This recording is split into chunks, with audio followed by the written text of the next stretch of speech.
नमस्कार मित्रांनो, आमच्या चॅनलवर नवीन असाल तर चॅनलला नक्की सबस्क्राईब करा, म्हणजे तुम्हाला मालिकेचे नवनवीन एपिसोड सर्वात अगोदर पाहायला मिळतील. तर अप्पी आमची कलेक्टर या मालिकेमध्ये काय घडलं?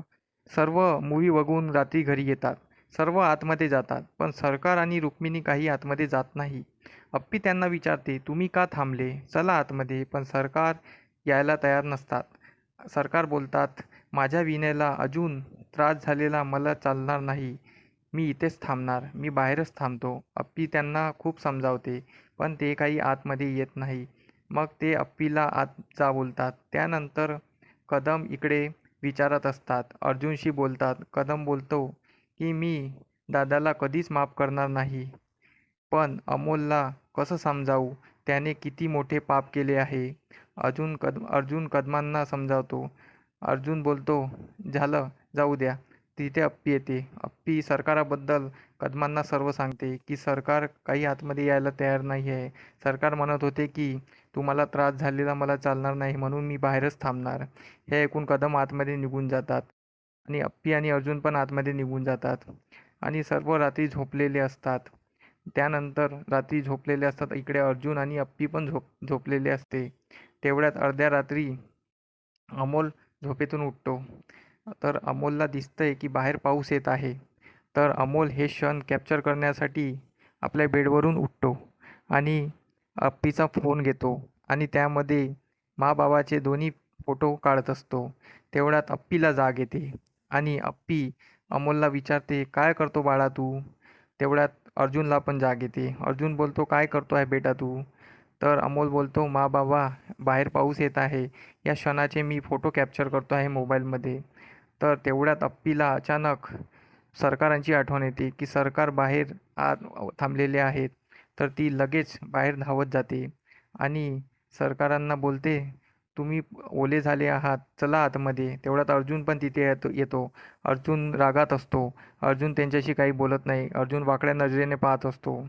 अमोल पण त्यांना बोलतो, चला आजोबा आतमध्ये, तुम्ही किती भिजले आहेत. पण सरकार काही आतमध्ये यायला तयार नसतात. सरकार बोलतात, माझ्या बापाची शिक्षा आहे, मला भोगू द्या. मी काही आतमध्ये येणार नाही. सरकार बोलतात, माझी एकच इच्छा आहे की विनयनी मला एकदा मिठी मारावी, बस. मला माझी चुकीची शिक्षा म्हणून मी इथेच मेलो तरी चालते. तसं पण जीवन जगून काय करू? तसं पण मी पाप केला आहे. मला जगायचा हक्क नाही. आमचं कोणी नाही आहे. असं जगण्यात काय अर्थ आहे? त्यापेक्षा आम्ही दोघं मेलेलो बरं. आम्ही इथेच थांबतो. आम्ही कडकडून मेलेलो तरी चालते. पण अप्पी त्यांना खूप समजावते. तर अप्पी लगेच आतमध्ये जाते. इकडे आतमध्ये रुपाली, स्वप्नील, कदम, दिप्या, मोना सर्वे हॉलमध्ये असतात. सगळे तिथे उभे असतात. तेवढ्यात तिथे अप्पी येते. अप्पी कदमांना सर्व सांगते की सरकार पूर्ण भिजलेले आहे, रात्रभर पावसात होते. कदमांना कसं तरी होतं. पण काही वेळाने अप्पी समजावल्यानंतर कदम बाहेर येतात. कदमासोबत सर्व बाहेर येतात. रुपाली पण बाहेर येते आणि कदमांना राहवलं जात नाही. सरकारांना ओलं बघून, सरकारची हालत बघून, रुक्मिणी वहिनीची हालत बघून कदमाचं मन पाझरतं आणि कदम सरकारांना मिठी मारते. त्यानंतर सरकार कदमांच्या पाया पकडतो आणि माफी मागतो. कदमांना ते आवडलेलं नसतं. कदम त्यांना उचलतात, परत मिठी मारतात. त्यानंतर तिथे सर्व पाहून रुपालीला खूप राग येतो. रुपाली बोलते, बाबा, तुम्ही हे कराल मला वाटलं नव्हतं. तुम्ही पण सारखेच निघाले. आम्ही तुमच्यासाठी आमचं घरदार सोडलं आणि तुम्ही यांना परत मिळाले.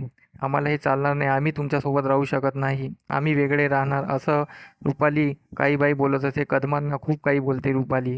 हे अर्जुनला सहन होत नाही. अर्जुन त्यांना शांत करतो आणि त्यानंतर सर्व लोक आतमध्ये जातात आणि इथेच आजचा भाग संपतो. धन्यवाद. व्हिडिओ कसे वाटलं हे आम्हाला कमेंट करून नक्की सांगा. तुमचा प्रतिसाद आमच्यासाठी खूप महत्त्वाचा आहे.